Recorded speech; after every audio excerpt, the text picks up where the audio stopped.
మీ business ఏదైనా మీ ఊర్లో promotion చేయాలంటే అది సుమన్ టీవీతోనే సాధ్యం. ఇప్పుడే సంప్రదించండి.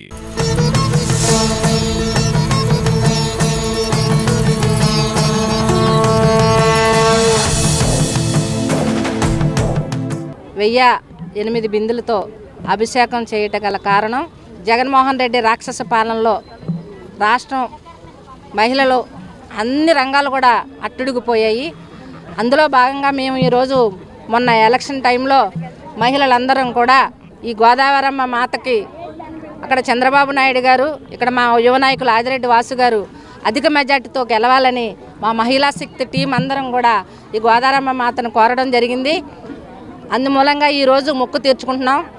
మా ఎమ్మెల్యే గారు రావాల్సిందే, అది ముఖ్యమైన మీటింగ్ ఉండడం వల్ల రాలేకపోయారు.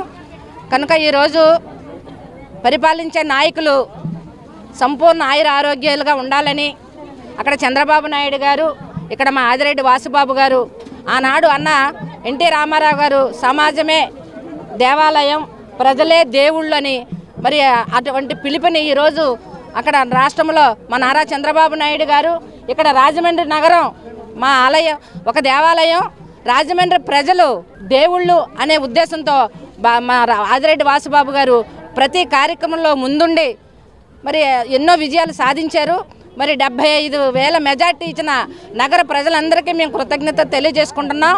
మరి ఈరోజు మన వాసు గారు ఎప్పుడైనా సరే ఈ యొక్క రాజమండ్రి గడ్డ ఆదిరెడ్డి అడ్డ, ఆదిరెడ్డి వాసు గారే మళ్ళీ మళ్ళీ మళ్ళీ ఎమ్మెల్యే అవుతారు అని మేము అందరం కూడా కోరుతున్నాం. మా మహిళలందరం కూడా ఈరోజు ఆదిరెడ్డి కుటుంబం ఆడపడుచులుగా మేము కొనసాగుతున్నాము. ఆయన ఆరోగ్యాలుగా ఉండాలని, మా అందరి ఆస్తి పోసుకుని ఈ రాజమండ్రి ప్రజానికానికి సేవ చేయాలని ఈ యొక్క మొక్కు తీర్చుకుంటున్నాం. మీ అందరికీ కూడా నమస్కారాలు. జై ఆదిరెడ్డి, జై జై ఆది.